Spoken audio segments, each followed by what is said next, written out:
इस वीडियो में पढ़ने वाले हैं अतीत से वर्तमान बिहार बोर्ड वर्ग 6, जिसका होगा अध्याय 4। देखिए अध्याय 4 में दिया गया है प्रथम कृषक एवं पशुपालक। तो इसमें जो हम लोग पढ़ने वाले हैं यानी कि सबसे पहली खेती कहाँ हुई, कैसे हुई, ठीक है। उसके बाद जो है मनुष्यों ने सबसे पहले किस जानवर को पालतू बनाया, ठीक है। तो इसी में इस अध्याय में हम लोग यही सब पढ़ने वाले हैं। तो चलिए हम लोग स्टार्ट करते हैं। देखिए जैसे कि हम लोग यहाँ पे शुरू करते हैं खेती की शुरुआत से। तो देखिए कृषि के आरंभ होने का मतलब था कोई भी अनाज ऐसे स्थान पर उगाया जाना जहाँ वह अपने आप नहीं उगता हो।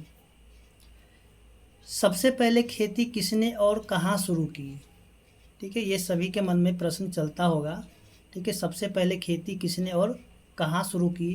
अनुमान है कि खेती की शुरुआत ईरान और इराक देश की पहाड़ियों की तलहटी में हुई। मैं से मतलब कि ऐसा अनुमान लगाया जाता है कि खेती की जो शुरुआत जो है ईरान और इराक देश की पहाड़ियों के तलहटी में हुई। आज से लगभग 8,000 से लेकर के 10,000 साल पहले वहाँ रहने वाले लोगों ने सबसे पहले खेती करना शुरू किया। बाद में जगह जगह लोगों के समूहों द्वारा खेती करनी शुरू हुई। अपने देश में खेती की शुरुआत आज से 5 से 6,000 साल पहले पश्चिमोत्तर भारत में हुई। समूह की महिलाएं पेड़ पौधों के बारे में बहुत जानकारी रखती थी, क्योंकि आमतौर पर जितनी भी जंगली फल, दाने, जड़ें आदि इकट्ठा करने का काम जो महिला लोग होती थी वही लोग जो है ना किया करती थी। इसीलिए जो है उन लोगों को मतलब इन सब की जानकारी अधिक थी।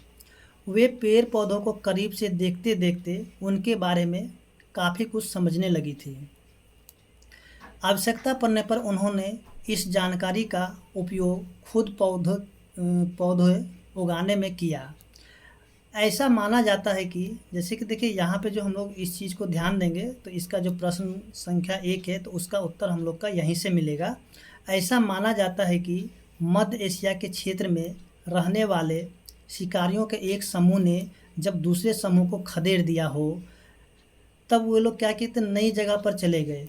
जहाँ वह गए तो उन लोगों को वे सारे जंगली फसल नहीं मिल पा रही थी, मतलब जिसके खाने के लिए वे लोग आदी हो चुके थे।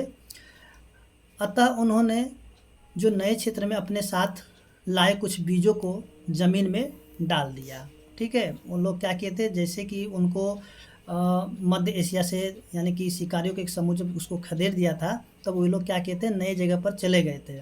और जहाँ पे वो लोग गए थे तो उन लोगों को जो है वहाँ पे खाने को चीज़ नहीं मिल रहा था, ठीक है, यानी कि जंगली फसल नहीं मिल रही थी।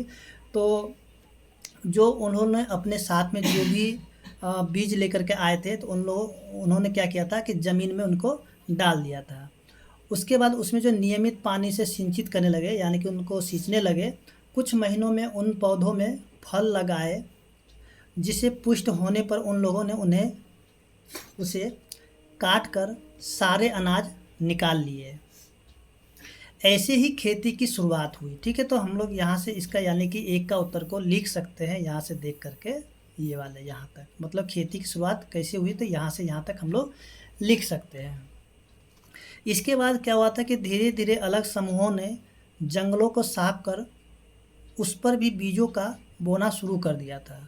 यानी कि जैसे जैसे उनकी जनसंख्या बढ़ी, यानी कि जब जैसे जैसे उनकी जो है मांग यानी कि ज़रूरतें बढ़ती गई तो वैसे वैसे उन्होंने क्या किया था ज़मीन के जो है टुकड़े पर जंगलों को साफ करके और वहाँ पे क्या बीज बोना शुरू कर दिया था। इस ज़मीन के छोटे टुकड़े पर वे लोग ज़्यादा अनाज उपजाने लगे। इस तरीके से आरंभिक मानव के पास अनाज का भंडार हो गया, जिसे वे संकट के समय इस्तेमाल किया करते थे।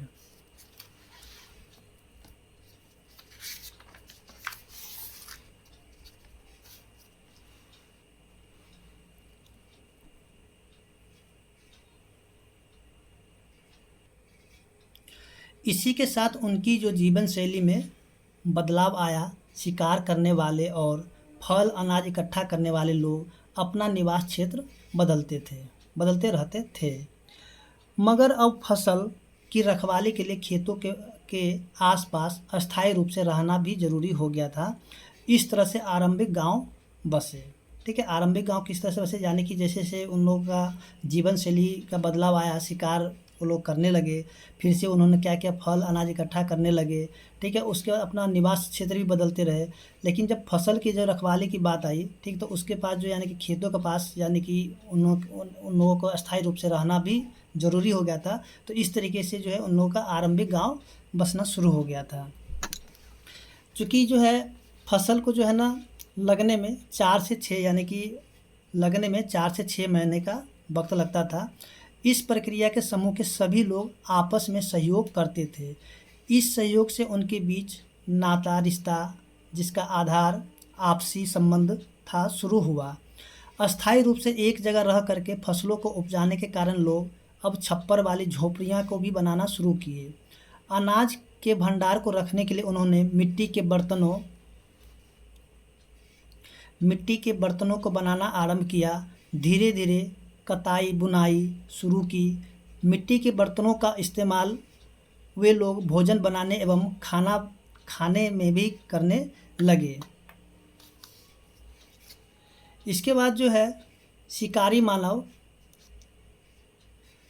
के जीवन में ये सारे बदलाव हजारों वर्ष में ही संभव हो सकता था।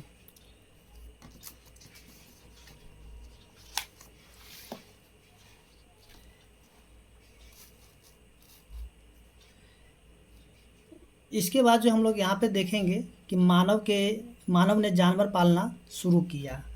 ठीक है, तो देखिए जिस समय खेती की शुरुआत हुई, लगभग उसी समय पशुपालन भी शुरू हुआ। पशु पालने का काम विस्तृत शिकारी संग्रहकर्ताओं ने ही पहले किया था। शुरू में जब वे लोग जानवरों का शिकार करते होंगे तो उन्हें पशुओं के बच्चे भी हाथ लग जाते थे। उसे वे पकड़कर अपने रहने के ठिकाने पर लाते होंगे ताकि बड़े होने पर उसका ज़्यादा मांस प्राप्त हो सके। यानी कि जैसे वो लोग शिकार करने के लिए जाते थे तो जो पशु होते थे, पशु के बच्चे भी उनके हाथ लग जाते थे, तो वे लोग क्या करते, उसको पकड़ कर ले आते थे और उनको जो है बड़ा होने तक और उससे ज़्यादा मांस प्राप्त करने के लिए उसको पालना शुरू कर दिया था। तो इस तरीके से जो है आरंभिक मानव भेड़ों बकरियों के नन्हे मेमनों को एवं उन नन्हे बछड़ों एवं बाछियों को अपने पास बांध कर रखने लगे। धीरे धीरे उन्हें उन जानवरों की उपयोगिता समझ आई होगी। उन्हें यह लगा होगा कि जानवरों को मारकर खा लेने की बजाय यदि जिंदा पाला जाए तो बहुत सारे नए फायदे मिल सकते हैं। आरंभिक मानव ने पशुओं को पालतू बनाते समय कुछ बातों का ध्यान अवश्य रखा होगा। जैसे कि ऐसे पशु को पालना है यानी कि पालतू बनाया जाए जिनके लिए आसानी से भोजन उपलब्ध कराया जा सके, या फिर वह हिंसक ना हो तथा नुकसान ना पहुंचाए, उन्हें अपने साथ इधर से उधर भी ले जाया जा सके। साथ ही शिकार खोजने एवं भोजन ढूंढने में भी उनसे मदद मिल सके।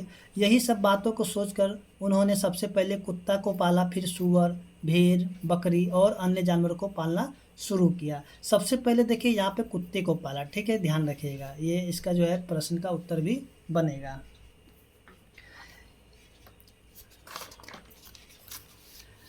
आगे जो हम लोग देखने वाले हैं, जैसे कि यहाँ पे ध्यान देंगे, पशुओं को पालने से उन्हें कई तरह के लाभ मिलने लगे। पशुओं ने उन्हें खाने की कई चीज़ें प्राप्त हुई। उसके ताकत का प्रयोग उन्होंने धीरे धीरे खेती के काम में भी करने लगे। इससे उन्हें एक जगह से दूसरी जगह जाने में, वस्तुओं को लाने ले जाने में काफ़ी सहायता मिला। यानी कि पशु से जो उनको बहुत सारे यानी कि सुविधा मिली, जैसे कि कोई भी वस्तु होता था उसको दूसरी जगह ले जाने में या फिर वस्तुओं को लाने में भी उनको सहायता हुआ।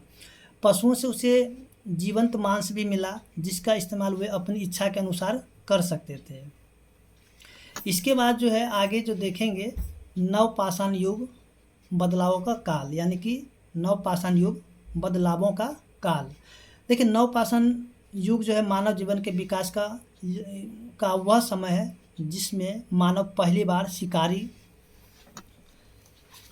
संग्रहकर्ता से पशुपालक एवं खाद्य उत्पादक बन गया। इसी काल में आरंभिक गांव भी बसने लगे थे, यानी कि नवपाषाण युग में ही जो क्या हुआ, आरंभिक गांव बसना शुरू हो गया था। और एक सामाजिक संगठन का भी विकास हुआ। इस समय के लोग भी पत्थर के औजारों का ही इस्तेमाल करते थे, लेकिन वे औजार क्या था, आकार में छोटे, मजबूत और सब पहले से ज़्यादा धारदार हुआ करती थी, धारदार एवं चमकदार हुआ करते थे। पुरातत्वविदों को भारत के पश्चिमोत्तर क्षेत्रों में नवपाषाणकालीन कृषक और पशुपालकों के साक्ष्य मिले। इसके अतिरिक्त बिहार के जो मुंगेर, चिरांद और झारखंड के जो है बहुत सारे क्षेत्र भी नवपाषाणकालीन है। जैसे कि मानचित्र में यहाँ पे दिया गया है, दिए गए मानचित्र सभी स्थल दिखाए गए हैं। अब नीचे जो यहाँ पे तालिका दिया हुआ है कि कौन कौन सा अनाज मिला और पालतू जानवर जो कि मिला या फिर हड्डियाँ मिली है, उनके यहाँ पे दिया गया। तो सबसे पहले हम लोग यहाँ पे जो ध्यान देंगे कि गेहूँ, जौ, भेड़, बकरी सबसे पहले कहाँ मिला था, तो मेहरगढ़ जो कि पाकिस्तान में, अभी पाकिस्तान में, ठीक है। चावल हो गया, जानवर की हड्डियाँ, कोल्डी हवा जो कि उत्तर प्रदेश में है, ठीक है। उसका चावल हो गया, जानवर के खूर के निशान, वो कहाँ मिला था, मेहरगढ़ में। गेहूँ, दलहन, कुत्ता, भेड़, बकरी, ये सब कहाँ हुआ था, बुरजोम जो कि कश्मीर में है। उसके बाद जो गेहूँ, चना, जौ, इन सब का साक्ष्य जो सबसे पहले मिला था चिरांद में, जो कि बिहार में है। उसके काला चना, ज्वार, बाजरा, भेड़, सुअर, ये कहता पेमपल्ली जो कि आंध्र प्रदेश में है। इसके बाद जो हम लोग यहाँ पे ध्यान देंगे जो कि सूक्ष्म निरीक्षण है, जैसे कि देखिए मेहरगढ़। देखिए मेहरगढ़ जो वर्तमान पाकिस्तान में स्थित है, मेहरगढ़ कहाँ है, पाकिस्तान में।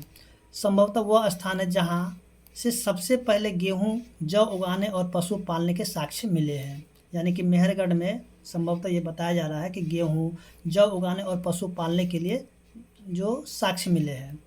यहाँ पुराविदों को 7 स्तर प्राप्त हुए हैं।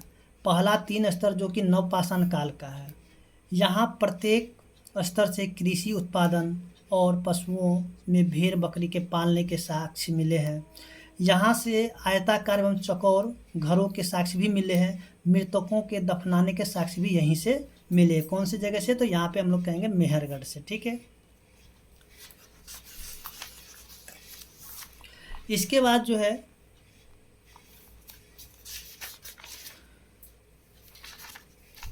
अब देखिए स्तर की खुदाई में जो है किसी पूरा स्थल से कई स्तरों के मिलने का तात्पर्य है। वहाँ एक एक करके कई संस्कृतियाँ उदित हुई और उसके समाप्त होने पर दूसरी संस्कृतियों का भी उदय हुआ। अब आता है चिरांद जो कि बिहार के छपरा जिला में है, ठीक है।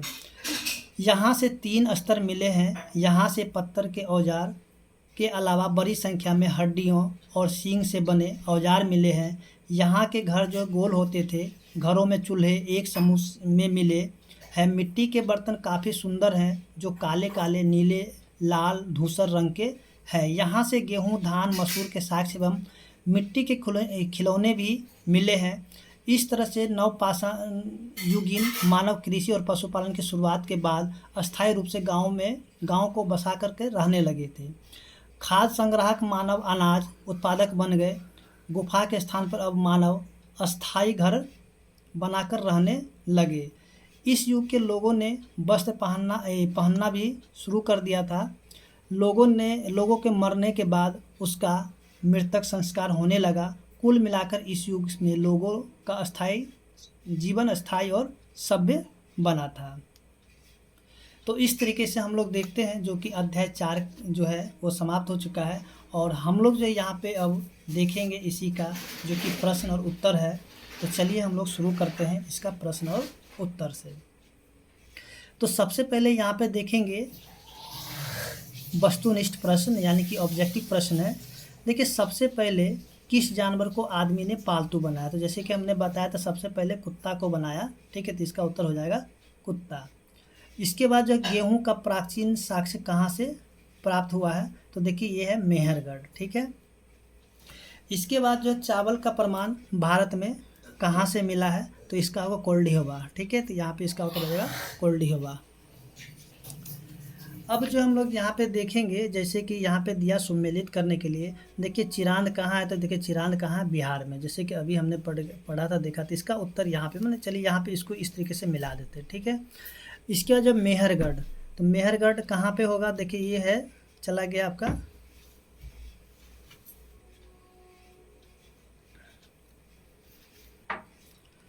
इसका हो जाएगा पाकिस्तान, ठीक है। इसके बाद आता है बुर्जहोम, जो कि है कश्मीर में, और कोल्डिवा जो कि उत्तर प्रदेश में है, ठीक है। तो इस तरीके से हम लोग इसको मिला देंगे। अब आगे जो हम लोग देखेंगे, जो कि यहाँ पे दिया गया है प्रश्न संख्या 1, आइए करके देखें, खेती की शुरुआत कैसे हुई। तो जैसे कि हमने आपको बताया था यहाँ पे कि इसका उत्तर ये वाले होंगे, जैसे कि यहाँ पे आपको टिक मार के यहाँ तक दिखाया गया था, यही इसका उत्तर होगा। तो इसको हमने यहाँ पे जो है लिखा हुआ है, तो आप यहाँ पे देख सकते हैं। देखिए, ऐसा माना जाता है कि मध्य एशिया के क्षेत्र में रहने वाले शिकारियों के एक समूह ने दूसरे समूह को खदेड़ दिया हो। नई जगह पर जहाँ वह गए, उन लोगों को वे सारे जंगली फसल नहीं मिल पा रही थी जिसके खाने के वे अभ्यस्त हो गए थे। अतः उन्होंने नए क्षेत्र में अपने साथ लाए कुछ बीजों को जमीन में डाल दिया, उसे नियमित पानी से सिंचित करने लगे। कुछ महीनों में उन पौधों में फसल लग गए, जिसे पुष्ट होने पर उन लोगों ने उसे काट कर उससे सारे अनाज निकाल लिए। ऐसे ही खेती की शुरुआत हुई, ठीक है। तो ये जो हम लोग यहाँ पे टिक मारे थे, ठीक है, वहाँ पे जो आपको दिखाए थे, इसको हम लोग आंसर लिख सकते हैं। इसके बाद जो प्रश्न संख्या 2, मानव जीवन में खेती के बाद क्या परिवर्तन आए, तो हम लोग यहाँ पे लिख सकते हैं, खेती के बाद मानव में क्रांतिकारी परिवर्तन हुआ। वे एक जगह स्थिर होकर रहने लगे, उनमें आपसी संबंध कायम हुए और नाते रिश्तेदारी समुदाय का उदय हुआ। एक जगह अस्थायी रूप से रहने के कारण गांव का उदय हुआ। वे अनाजों को रखने के लिए मिट्टी के बर्तन बनाने लगे, मिट्टी बनाने लगे बर्तनों का उपयोग करने लगे, ठीक है। तो यहाँ से हम लोग इसको लिख सकते हैं। इसके बाद जो प्रश्न संख्या 3 है, नवपाषाणकालीन औजारों की विशेषता क्या थी। तो देखिए, यहाँ से जो हम लोग देखेंगे, जो कि दिया गया है, नवपाषाणकालीन के पत्थरों के औजार आकार में छोटे, मजबूत, पहले की अपेक्षा ज़्यादा धारदार और उपयोगी और चमकदार होते थे। इसके बाद जो है, तो देखिए अगला प्रश्न है, पशुपालन से मानव को क्या क्या लाभ हुआ। तो चलिए हम लोग यहाँ पे देखते हैं।